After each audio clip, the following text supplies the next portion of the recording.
Seja bem-vindo ao canal Teologia Aprenda Mais. Se inscreva no nosso canal Teologia Aprenda Mais, deixe o seu like, compartilhe nossos vídeos.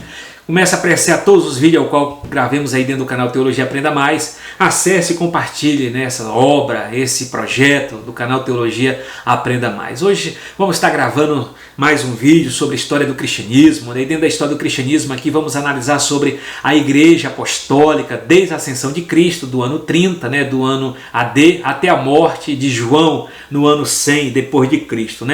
A Igreja cristã em todas as épocas, que passada, presente ou futura, é formada por todos aqueles que creem em Jesus de Nazaré. Isso é sem sombra de dúvida, o Filho de Deus. No ato de crer está implícita a aceitação de Cristo por seu Salvador pessoal, para obedecer-lhe como a Cristo, o príncipe do reino de Deus sobre a face da terra. Então a Igreja de Jerusalém. O período da Igreja de Jerusalém a gente pode demarcar aqui do ano 30 até o ano 44 depois de Cristo, do ano 30 até o ano 44 depois de Cristo. Então, foi publicamente conhecida pela primeira vez no dia de Pentecostes, com um aumento considerável, pois se converteram quase 3.000 pessoas a Cristo. Isso está narrado em Atos 2 e 1. A organização da igreja se dava da seguinte forma: os apóstolos se tornaram líderes espirituais muito respeitados pela reputação e representatividade que alcançaram como comissionado pelo próprio Jesus. No início, a teologia ou crença da igreja era simples. A doutrina sistemática foi desenvolvida mais tarde por meio do apóstolo São Paulo. O estilo de vida da Igreja de Jerusalém caracterizava pela comunhão, sinais sobrenaturais, solidariedade de seus membros, testemunho da ressurreição, pelo poder do Espírito Santo manifestado no meio delas. Está registrado no livro de Atos que o Espírito Santo conduz a igreja com maneira extraordinária. A princípio pode-se observar que o Evangelho era transmitido oralmente. Jesus não deixou nenhum manuscrito e seus discípulos testemunhar daquilo que ouviram, viram e viveram em suas viagens com o Mestre. A igreja a cada dia era adicionada pelas almas que se convertiam ao Evangelho. Começaram a surgir problemas sociais carentes da assistência emergencial da congregação. Nasce a necessidade de mais trabalhadores. O apóstolo apresentar 7 homens para o diaconato, que deveria ser cheio do Espírito Santo, de fé, a servir do trabalho social da igreja. Problemas dentro do lado social, tem aqui a questão de Ananias e Safira, e a igreja vai se organizar. A expansão da igreja, desde a pregação de Estevão do ano 35, até o ano do Concílio de Jerusalém do ano 50 depois de Cristo. Quando se iniciou esse período, a proclamação do Evangelho estava limitada à cidade de Jerusalém. As aldeias próximas, os membros da igreja eram todos israelitas, judeus, por nascimento ou por adoção. O idioma usado nas Assembleias da Palestina era o hebraico, o aramaico. Porém, em outras regiões mais bem povoadas, o idioma usado era o grego. Então, precisou acontecer esse espalhamento para que o povo pregasse o Evangelho fora da Palestina, e deixar o hebraico para ir para outras línguas. A perseguição iniciada em Jerusalém depois do martírio de Estevão foram tão grande que os cristãos se dispersaram por vários lugares. Entretanto, onde quer que chegasse, Samaria ou Damasco, ou mesmo a longínqua Antioquia da Síria, eles se constituíram em pregadores do Evangelho e estabeleceram igreja. Jerusalém foi um grande centro religioso. Antioquia vai ser agora um grande centro religioso e uma grande base de missões. Vai ser um grande centro missionário, a igreja gentílica de Antioquia, que vai ser a base do apóstolo Paulo para suas viagens missionárias. A igreja entre o gentil do ano 44 a 68, desde o concílio de Jerusalém do ano 50, até o martírio de Paulo do ano 68. Paulo foi martirizado no ano 68 na via Hóstia. Por decisão do concílio realizado em Jerusalém, a igreja ficou com liberdade para iniciar uma obra de maior vulto, destinada a levar todas as pessoas de todas as raças e todas as nações para o reino de Jesus Cristo. Suponha que os judeus, membros da igreja, continuassem observando a lei judaica, muito embora as regras fossem interpretadas, formadas, ampladas por alguns dirigentes como Paulo. Outra questão, contudo, o gentil podia pertencer à igreja cristã mediante a fé em Cristo e uma vida reta, sem submeter-se às exigências da lei, o calendário judaico de guardar os sábados, as comidas religiosas, os dias sagrados. Não precisava. A pregação era o anúncio da chegada do reino, Mateus 10:6. A morte e a ressurreição de Jesus. Os evangelhos ainda não tinham sido escritos, por isso eles liam o Antigo a partir do evento de Jesus Cristo, repetiam os ditos e feitos de Jesus a partir do testemunho dado por aqueles que tinham visto e ouvido Jesus Cristo. Outra questão aqui também importante que a gente vai analisar: a igreja que surgiu pequena e frágil, levava a sério a mensagem de Jesus. Em Antioquia, para distingui-lo, deram a eles o nome de cristão, pequenos Cristo. Seguidores de Jesus, está registrado em Atos 11, 26. E começaram assim a adquirir a sua própria identidade. A igreja de Antioquia chegou a competir em autoridade e influência com Jerusalém. Lembra? Jerusalém é um centro religioso. Antioquia vai ser um novo centro religioso. Constantinopla vai ser outro centro religioso. Em Roma, um novo centro religioso. Né? E também Alexandria, um centro religioso também que vai ser falado no decorrer da história do cristianismo. Foi dessa igreja que Paulo partiu para suas viagens missionárias, onde viveu muito tempo. As viagens missionárias, né, dos apóstolos, já ressaltei lá também dentro da história do cristianismo, da história de missiologia, né, que eu ressalto sobre isso, mas só as atividades missionárias dos apóstolos. Né, Simão, ele fez missões em Jerusalém, Palestina, Antioquia, Ásia Menor, Corinto e Roma. Né, ele faleceu em Roma no ano 67, 68. André, ele fez missões na Rússia, Meridional, Ásia Menor e na Petra. Matias, Jerusalém, Samaria, Antioquia, Palestina. Tiago Maior fez missões em Jerusalém, Palestina. Jerusalém, morreu no 42. Filipe, Ásia Menor, Hierápolis e Frígia. Bartolomeu, Natanael, na Armênia, na Índia, né? E outra questão aqui, Tomé esteve na Pérsia fazendo missões na Índia. Mateus na Palestina, na Antioquia. Tiago Menor em Jerusalém, morreu no ano 62. Né? Judas Tadeu na Mesopotâmia, em Beirute. Simão Zelote na Pérsia. João, Jerusalém, esteve em Jerusalém, Samaria, Ásia Menor. E em Éfeso, morreu no ano 100, né? O último apóstolo. As viagens missionárias do apóstolo Paulo também ressaltam em missiologia. O evangelho foi disseminado por Jesus na Palestina, enquanto a Ásia e a Europa foram evangelizadas pelo apóstolo São Paulo. Né? Paulo foi cognominado pelos pais da igreja o campeão das viagens missionárias. Isso é sem sombra de dúvida. Foi um grande plantador de igreja, um missionário transcultural. Além dele plantar, ele discipulou, ele preparou cartas, preparou a igreja teologicamente. Foi um grande vulto, instrumento de Deus para a preparação do cristianismo de então. Outra questão importante também, se você quiser saber sobre a cronologia paulina, sobre a vida de Paulo, vida e obra, acesse o meu vídeo lá que eu falo sobre vida e obra de Paulo, né? Que era baixinho, que tinha as pernas tortas, em qual manuscrito, em qual livro que se fala isso. Acesse lá que tinha olhos azuis, que parecia como um anjo, né? No Atos de Paulo e Tecla, né? E também o espinho na carne, né? Essa estaca cravada em sua carne. Eu falo também sobre isso na carne, sobre a visão de grandes homens como Lutero, Calvino, Zwinglio, e no decorrer da história que se formulou para se pensar qual era o espinho na carne de Paulo. Então acesse lá a vida e obra de Paulo. Outra questão também que analisamos dentro dessa obra, que é a história do cristianismo, é sobre a questão da formação do cano. A formação do cano também, você pode estar acessando nossos vídeos de bibliologia, a formação do cano do Novo Testamento, desenvolvida da organização eclesiástica, desenvolvida da doutrina, né? Então nós temos aí toda a formação, a ordem cronológica dos 27 livros do Novo Testamento. Você pode estar acessando também tanto os vídeos de bibliologia que eu falo sobre essa questão da formação do cano, toda a estrutura, criação, conceito, definições e etc. Outra questão também dos documentos, do período. Nós temos aqui também, só para ressaltar também, eu falo também sobre Marcião, do ano 130 ao ano 140, criou um cânon, um grupo definido de livros que ele considerava totalmente autoridade e rejeitou todos os outros livros da Bíblia. Né? Esse cânon era composto do Evangelho de Lucas, 10 epístolas de Paulo, né? 100 epístolas pastorais e a carta aos Hebreus. Justino Marco, no século II, né? Cujas obras abrangem o período do século II, menciona as memórias dos apóstolos, que os cristãos chamavam evangelhos, que era considerado em pé de igualdade com o Antigo Testamento.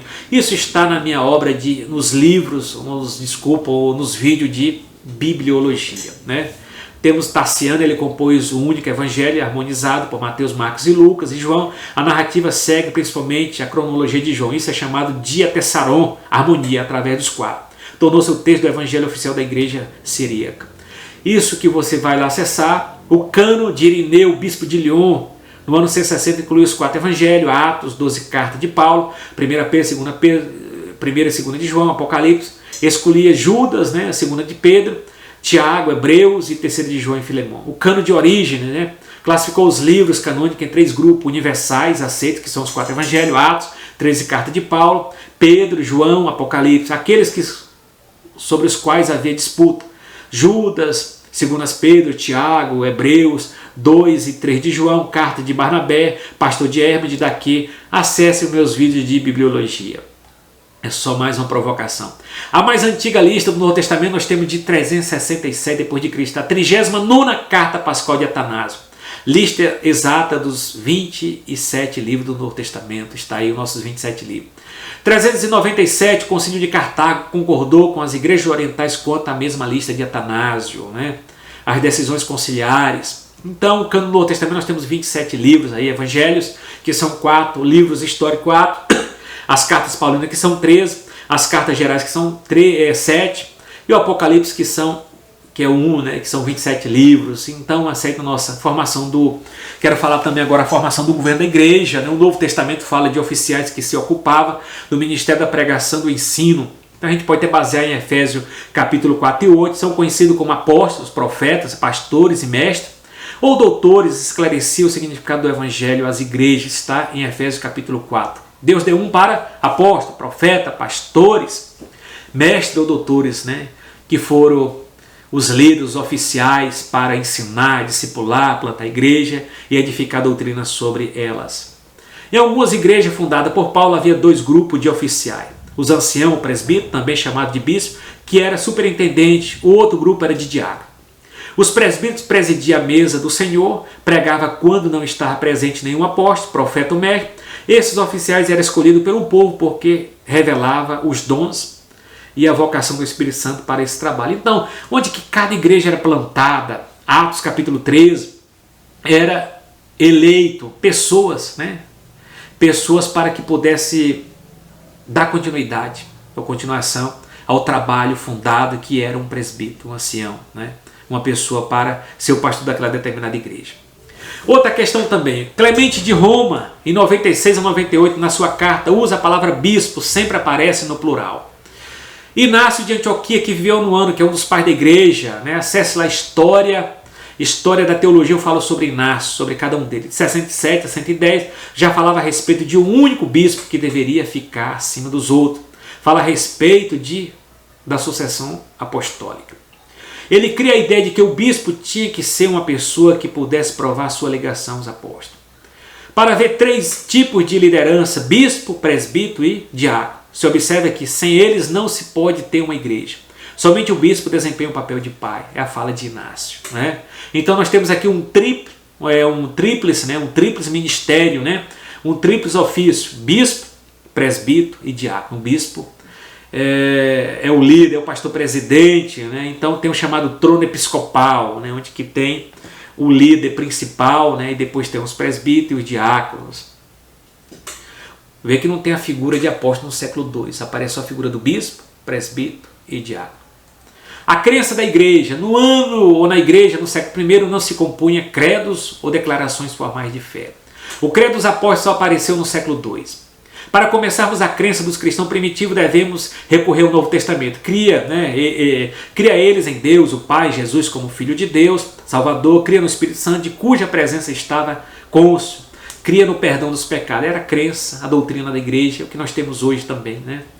Outra questão também importante, o culto na igreja. A pobreza, a perseguição impossibilitava a igreja primitiva de construir seus templos durante o primeiro século, razão porque os cristãos se reuniam para o culto em suas casas particulares. Nessas casas era chamada igrejas domésticas, né? Igreja dentro da casa. O culto era dirigido conforme o Espírito Santo se movia no momento, fazia as orações, dava testemunho, ministrava certos ensinos, cantava salmo. Era lida e explicada a escritura do Antigo Testamento. Alguma dessas reuniões acontecia durante a noite, sobretudo na noite do sábado para o domingo, ou então muito cedo. Outra questão também importante que a gente tem que analisar, a vida na igreja.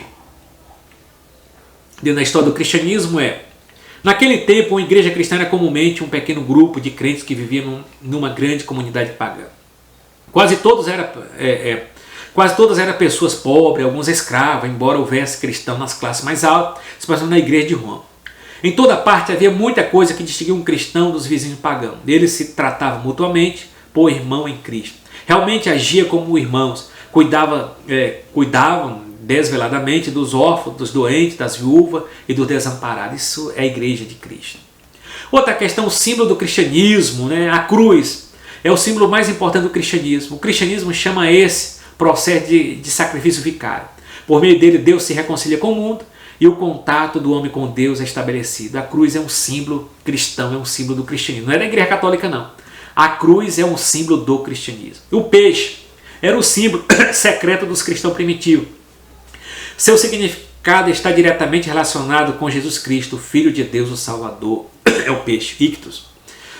Principais acontecimentos históricos do primeiro século. No ano 62, Tiago, irmão de Jesus, líder da igreja de Jerusalém, foi morto por ordem do sumo sacerdote, espancado após ter sido atirado no pináculo do templo. No ano 64, incêndio de Roma, o incêndio de Roma, o imperador Nero acusa os cristãos e intensifica as perseguições. No ano 66, quando se inicia a rebelião dos judeus contra Roma, a igreja de Jerusalém se mudou para Pela, do outro lado do rio Jordão.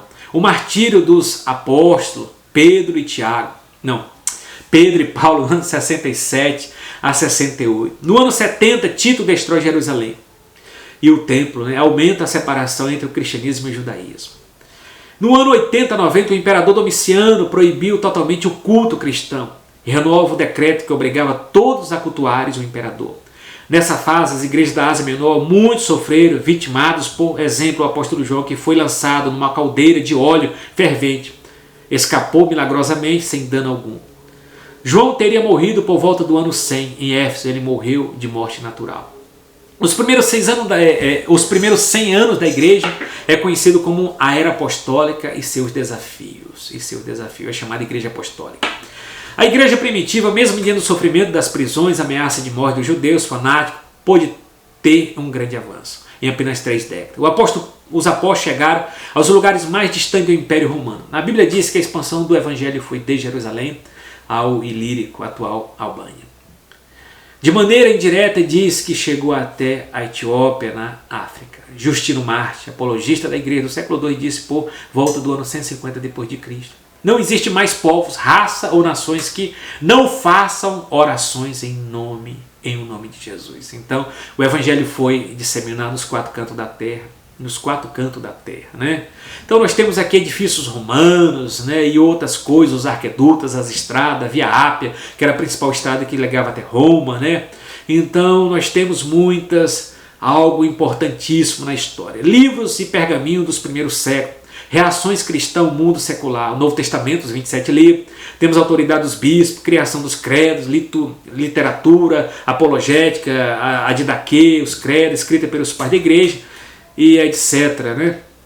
Principais escritos, carta de Clemente de Roma, exorta a igreja de Corinto, a carta de Policarpo de Esmirna aos filipenses, fortalece os fiéis diante das perseguições, o pastor de Hermes exorta a perseverança, o didaquê ensina os catecúmenos, que são os candidatos ao batismo, e isso é a igreja apostólica que começa do ano 30 até a morte do último apóstolo, que é o apóstolo João, dentro da revelação cristã. A revelação cristã começa no livro de Gênesis e termina com a morte do último apóstolo. Hoje nós não temos revelação direta e não temos apóstolo no sentido primário da palavra. Shalom, até a próxima.